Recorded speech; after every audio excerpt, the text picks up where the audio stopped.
What's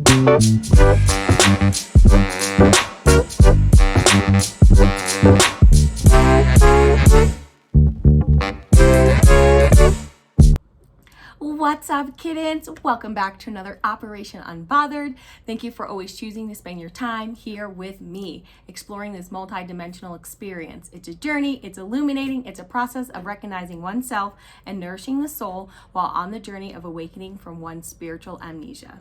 A Course in Miracles. You have acted for years as if you were being crucified. This is a marked tendency of the separated, who always refuse to consider what they have done to themselves. Projection means anger. Anger fosters assault, and assault promotes fear. This has been an ongoing process of integrating this for me for the past month, working and studying and applying A Course in Miracles in my life. We are all fragments of the same source. It is so dope because that means for me in my universe, every bodysuit I meet and will meet means I am meeting me in different packaging, different lived experiences, and all with the same internal radiation of love, joy, peace, creativity, and unity.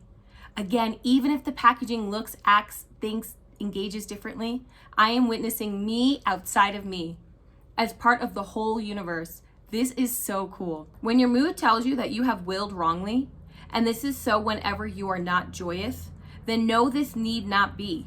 In every case you have thought wrongly about some brother that God created and are perceiving images your ego makes in a darkened glass. Study notes ABA defines backwards chaining as a behavior chaining procedure where all the steps in the chain are completed for the learner except for the last one. This allows for the learner to contact reinforcement faster by completing just the last step before receiving a reward. The teacher then helps the individual progress to independence by completing all but the last two steps until the learning is performed the whole chain by themselves. In applied behavior science, or ABA, when teaching skills to individuals, complex activities such as brushing teeth, tying shoes, or cooking a meal, these skills are analyzed and sequentially ordered to all of the steps to complete that skill. First principle thinking, as defined in a blog post by James Clear, says, a first principle is a basic assumption that cannot be deduced any further. Over 2,000 years ago, Aristotle defined a first principle as the first basis from which a thing is known. Asking questions like, what are we absolutely sure is true and what has been proven? Applying first principle thinking to the secular world is like taking an object and deducing it to its purest element to determine the most effective way, the least expensive way, to produce a tangible, reduce material and labor costs, and increase profit. How to create the same product from the most economical and efficient way possible. It makes me think of the process of creating a generic brand item, like Costco's in-house brand Kirkland. Brand name items and Kirkland are sitting on the same shelf. Same materials, same ingredients, same components, yet at a consistent, reliable Costco quality and for a more cost-efficient price. Even as I'm writing this, I'm putting together backwards chaining Elon Musk and Costco and A Course in Miracles with this download. Jesus, a brother in this sonship, already figured out the math equation for awakening from one's spiritual amnesia. He did all the steps so that the last step to do to continue on the journey of awakening and illuminating others is to recognize that we are all fragments of the same source.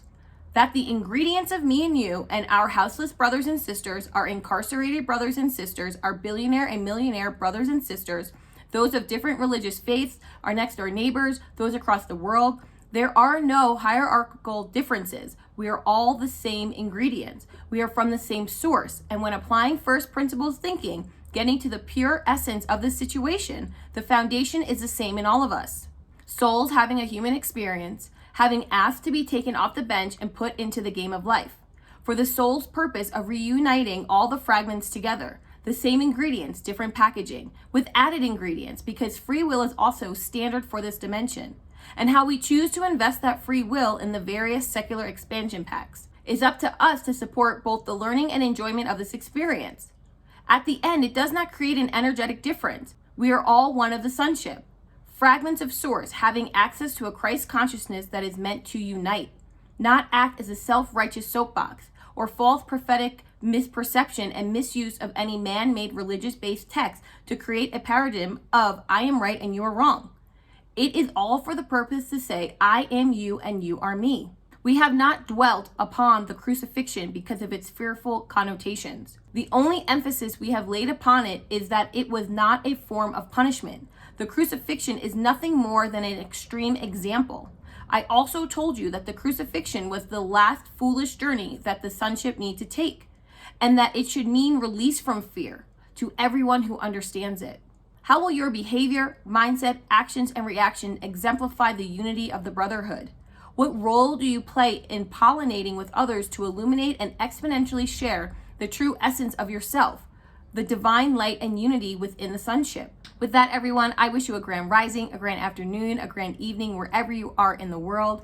Today's message, really, I'm still pondering it. I am really just still digesting it. I'm really grateful that from what I was reading today in A Course in Miracles during my morning routine, prompted all of this. It just feels so like something has been unlocked, and I'm not sure what it is yet. And I think it's really fun, and I'm remaining very curious to see like what will continue to be brought into my universe to really just continue to expand on this concept of I am you and you are me, and this experience of being a fragment in this dimension, when so much of my experience before my moment of awakening was really a sense of just that extreme desire of wanting to be liked and loved by people externally, because I had this misperception that I was not of them and they were not of me, that there was a separation, and putting people on pedestals and putting people down, and just having this complete misperception towards my brothers and my sisters, in the sense that some were superior to me and I was superior to others. And that to me is just like no longer holds any value in my life, when I really just take the time to bless and share joy and to cover everyone with love and prayer and blessings and abundance, because this journey is a journey. And for me to be here in this position, this level of awareness and acknowledgement, I feel so steady and so grounded in this moment in time. And I just feel really grateful that all of, going back to James Clear, he's the author of Atomic Habits, of, you know, his methodology is 1% every day. Like making 1% change every day will exponentially increase the overall change that will happen for somebody. And for me, I feel energetically of every morning that I wake up and I do my yoga routine and I read A Course in Miracles and I do my meditation and I do my breath work and I listen to Neville Goddard, and all of these things are reflecting back now in my, not necessarily even in my secular 3D dimension,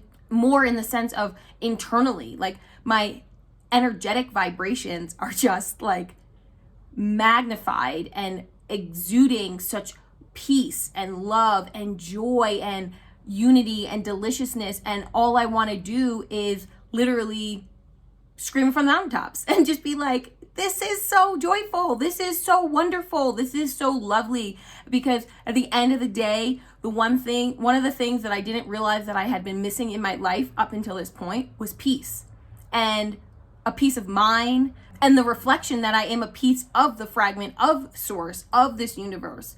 And for me, it just feels so yummy to really just be here right now in this moment. And I am so excited to see, you know, if this is where I am now, like what amazingness is on its way to me now, ready to descend into my 3D. I don't remember what book had prompted this. This is a little bit of a tangent. I don't remember what book had prompted this. However, I know what it was. It was actually Esther Hicks. It was one of the morning rampages that I had been listening to last year.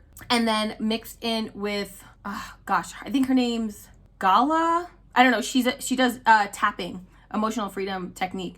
And I remember she had made this comment, and and the imagery that came into my head about manifestation was this scene from I Love Lucy when Lucy is at the chocolate factory and like the chocolates are like coming out like on the conveyor belt, and they're like, okay, they're doing it. And then all of a sudden, like there's just like this mass exodus of all of these chocolates, and like Lucy's like eating them, they're like putting it in their hats. And for me, ever since I had listened to that one, I don't think her name is, I think it might be Gala. I don't know. I'll see if I can figure it out.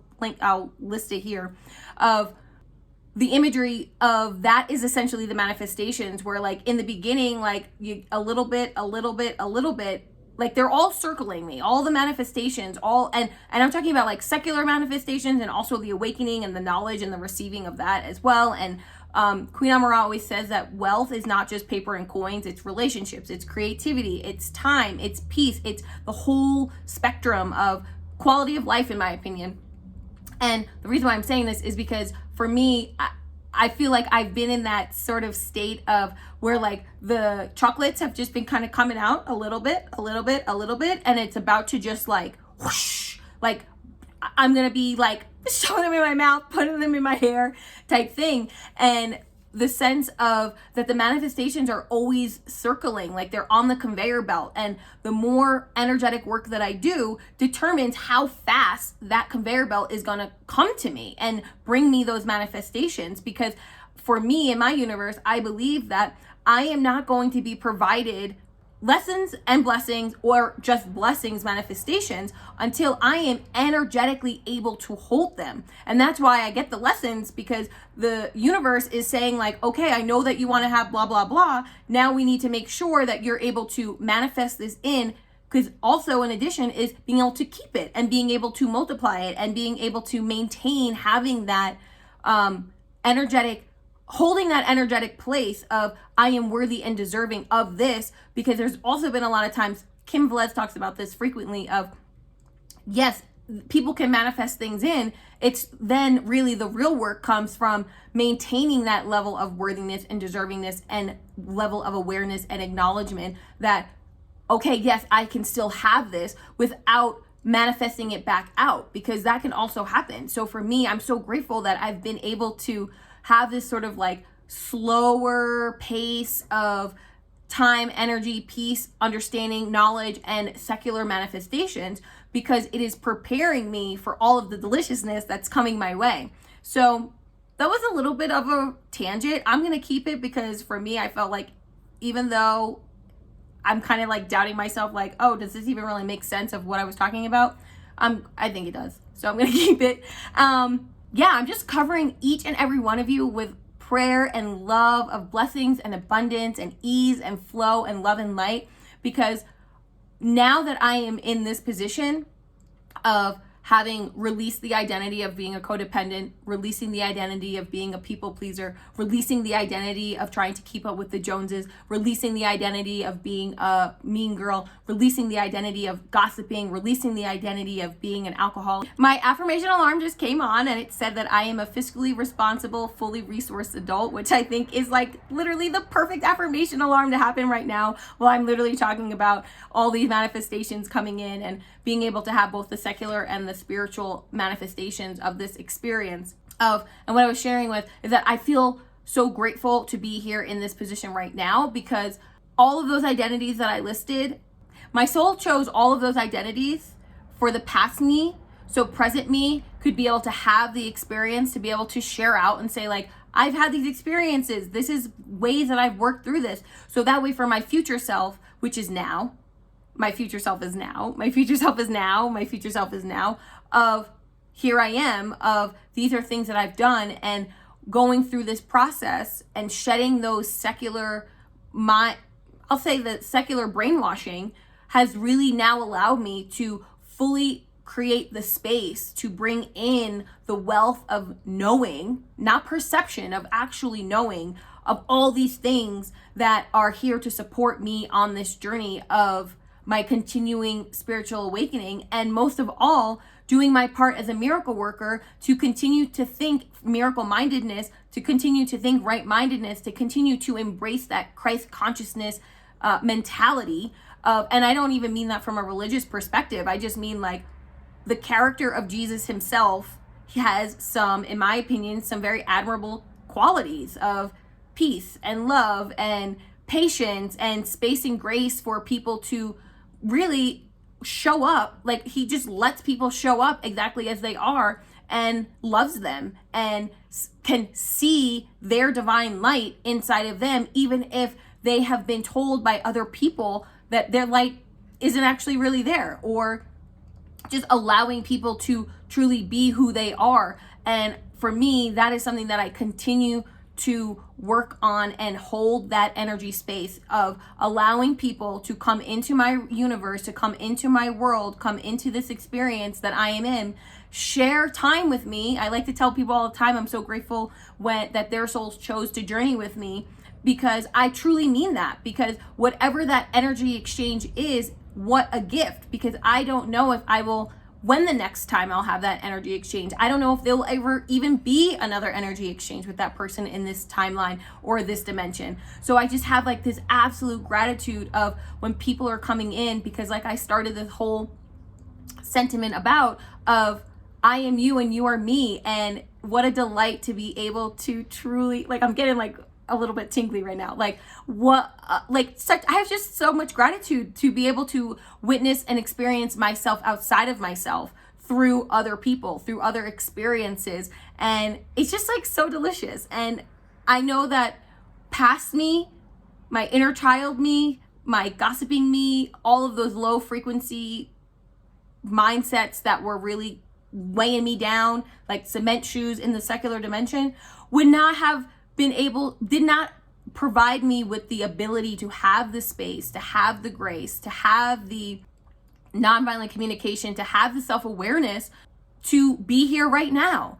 And I'm so proud of myself for continuing on. And I know that when I start, I had the sense that when I started this on September 1st, that I wanted to record every day and go through A Course in Miracles and reflect back out, that there were going to be epic changes in my life. And I am so blessed that these are the changes, that these are the mindset changes that have been bestowed upon me from my discipline, through my persistence, through my continuation to take the time to read A Course in Miracles and reflect on how are the experiences that are being reflected back to me every day on a daily basis. What does that mean for me and my own spiritual growth and this experience for me? And honestly, like any habit, I feel like it creates an exponential growth, much like back to James Clear, 1% every day.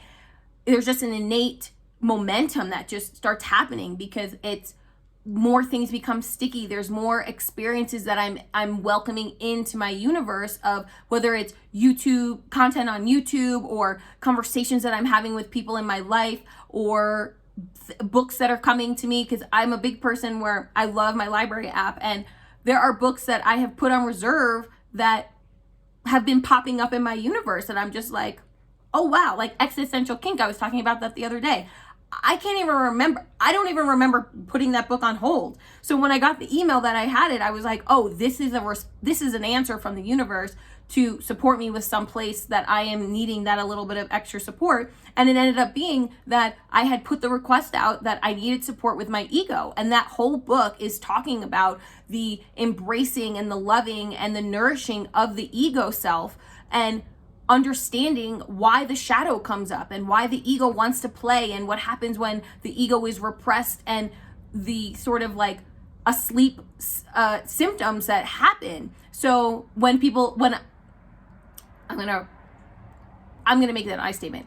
What happens when I am not acknowledging my ego, and then these sorts of automatic responses that come up that I'm not even really, because I don't know until I know. So for me, it's giving me the blueprint, giving me committed action steps, giving me the reflection questions to really say like, okay, ego, what's going on? How can we kind of work through this to ease the transition from the ego is no longer driving this bodysuit in the back seat? What can we do to make sure that, I'm thinking about James and Marcia when we're traveling in the car, and I'm feeling like, okay, you're in the back seat. I don't need you driving from the back seat. What can I do? Give them their like chew toy, give them a treat or whatever it may be to occupy them while I am, focusing on the road. So very much like that, putting my ego in the back seat, because a lot of times my ego wants to repel these energetic spiritual downloads, because it is intimidating for my ego, because my ego is understanding that not necessarily that what all this transformation is happening, just knows like, bro, time's up. Like, we've had enough playtime. It's time to get in the back, because my highest frequency, my highest consciousness is here to move forward because we have work to do. We have souls assigned to me, and I need to make sure that every day that I am showing up for myself, because that is the pollination theory, that is the exponential growth for the collective of I show up for myself, so then that way every single soul that I'm engaging with, however it may be, whether it's in the 3D, whether it's through text messages, whether it's through YouTube, that I am preparing myself and I am holding the space to be able to put out that positive energy, to put out that joy, to put out that love, to put out that whatever downloads are coming to me, that I can share that with other people to continue to allow my own light to illuminate as bright as possible, even though that's something that I'm working through definitely, because growing up, I wasn't always encouraged to shine brightly. I wasn't always encouraged to just be myself. I was not always encouraged to be at my highest frequency. And now I have so much love and so much compassion for the people that I can think about, because there are specific moments in my life where people have literally been like mistreating me intentionally, having a misperception of me because my light was irritating them, and me not knowing as a former codependent and former people pleaser of that it wasn't about me, it was about them. And that even when I come across people who may be negative Nancy's or pessimistic, that it's okay for me to honor where they are and just sending them love and not sending them negative energy, because if I do that, then I'm really just sending that energy back to me. So as I continue to elevate and ascend, remembering and reminding myself to bless others, to send them love, to send them joy, to send them cover them with prayer, that they be released from their demonic forces, to be released from their secular thoughts and their fixed mindsets, because it's scary to get that transition going. However, like I was saying before, of me doing this every single day, I'm building up and building up and building up this momentum of delight, of all I want to do now is be nourished by this positive experience, be nourished by this new knowledge, be nourished by people who are also sharing out their experiences and are compounding and exponentially increasing my awareness and the delights in my life. And it is just such a joy to be here at this position. And I look forward for the next couple of days to see, as I finish up the month of September, to see what other downloads and illuminations come to me, because at the end of the day, I'm just like, wow. Thank you, Source, for the time, the energy, the discipline, the persistence, the interest, the growth mindset, the application, the curiosity, the wisdom, to really, the love and joy, to really allow myself to embrace all that comes up for me, because every day I don't know what that's going to be. And I think that's for everybody. There's no matter how much time I try to plan my day or plan what I think is going to happen, I don't know if that's what's going to happen. That's just me trying to control the experience. So by me surrendering and just allowing for the knowledge to be bestowed upon me has provided me such great insight, because there are things that have been manifesting in my experience that I was like, oh, I didn't even know I wanted to know about that. I didn't even know I needed to know that. Oh, I didn't even know that was a skill that I should have to be able to support me.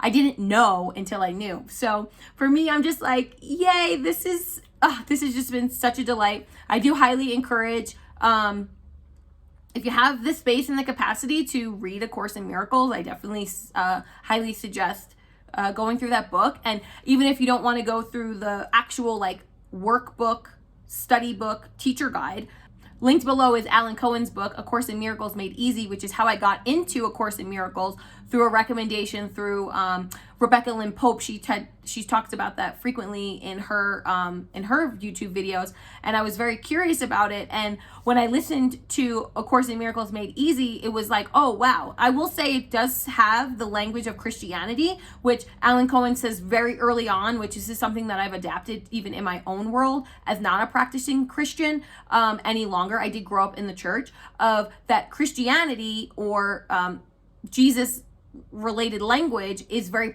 common for many people. So the book was written in that sense because it is an easy transition for people to receive the message. Again, like that ego is not putting up many walls if they're hearing Holy Spirit, Jesus Christ, God, or whatever that may be. So for me, I embrace that because it is a language that I do know because I did grow up in the church. So that's something that I have a very strong foundational knowledge about. Nevertheless, it doesn't mean, and I'm an example of this, of even though that I no longer practice Christianity and I no longer actually affiliate with the religion or necessarily the mindset, a lot of the information is still very pertinent. And I think that's important for me to be able to have that sort of mindset and have that reflection, because even like when I went through my yoga teacher training, I wasn't necessarily a Buddhist. However, I read the Bhagavad Gita, and from that text, I learned a lot of information that I can apply to my life. So having that sense of seeing like what are these religious texts sharing and saying. And one curious thing that I think that some people might be interested to know is I feel like they're all saying the same thing.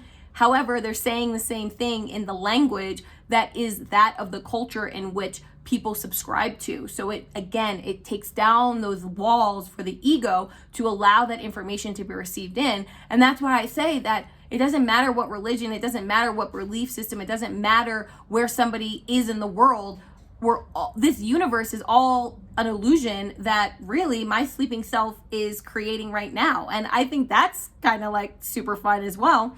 And for me, circling right back to that sense of I Love Lucy and being on the conveyor belt of, the manifestations are going to continue to come in, and it's important for me to remember to maintain a high frequency and not to waver from my own worthiness, not to waver from my own affirmation, not to waver from my own acknowledgement of the work that I've been doing, because I am worthy and I am deserving to experience a life of love and joy and have these very nourishing and delicious energy exchanges. And I'm so excited for that because it's happening, it's here, and I see the movement in the secular world, which means that behind the scenes in the 5D, all the work that I've been doing is working because it's descending now into the 3D, and the 3D is always the last place for that to reflect back.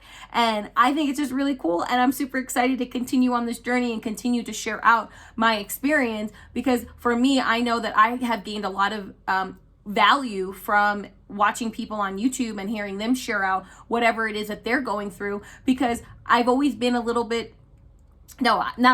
always been a scientist in my own life. And for example, like in my 20s, a lot of my experimenting actually came from like diets and eating and working out. And, the joke I used to say all the time was, what does a vegan CrossFitters talk about first? I had that experience. So for me now, it's just like continuing to embrace all of these different opportunities and these different experiences and applying them to my life and seeing what are things that people are doing that I don't want to say like not necessarily aspire to.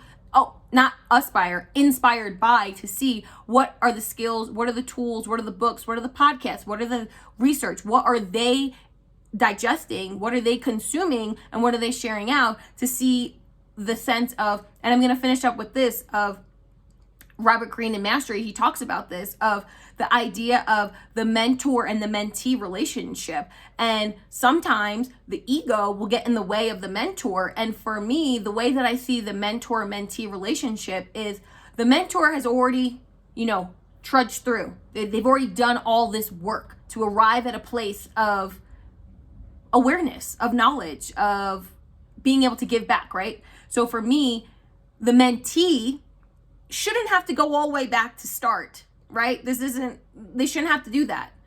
Instead, the mentee should be starting at the highest level of awareness and the highest frequency that mentor is at, because that is where they should be accumulating. This person, the mentor, has already done all the legwork. Now bestowing that upon the mentee to be able to say like, okay, here's the baton, this is all the information, carry forward. And then again, having that same experience, that mentee becomes a mentor or a teacher, and then is able to do the same thing. Now it's it's exponentially growing, because now that mentee, that new mentor who was a mentee, is taking all the knowledge from their mentor, and then all of their knowledge that they've learned, and then bestowing that upon the next person. And that to me is how I feel like the pollination theory works, and how this experience of being in this dimension works, of everybody is doing their own experiments. Everyone is trying out in their own universe what's working, what's not working.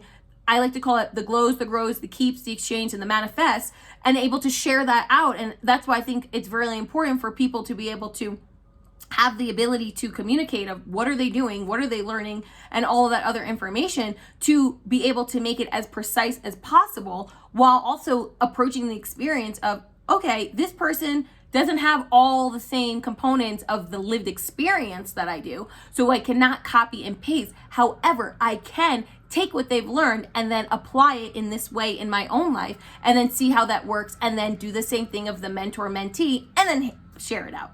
So here I am. That was fun. A little rampage for the end of the night, and I'm going to say it again. With that, everyone, I wish you a grand rising, a grand afternoon, a grand evening, wherever you are in the world. Blessings and abundance. I look so very much forward to coming back tomorrow and sharing out more, and I will see you tomorrow. Bye.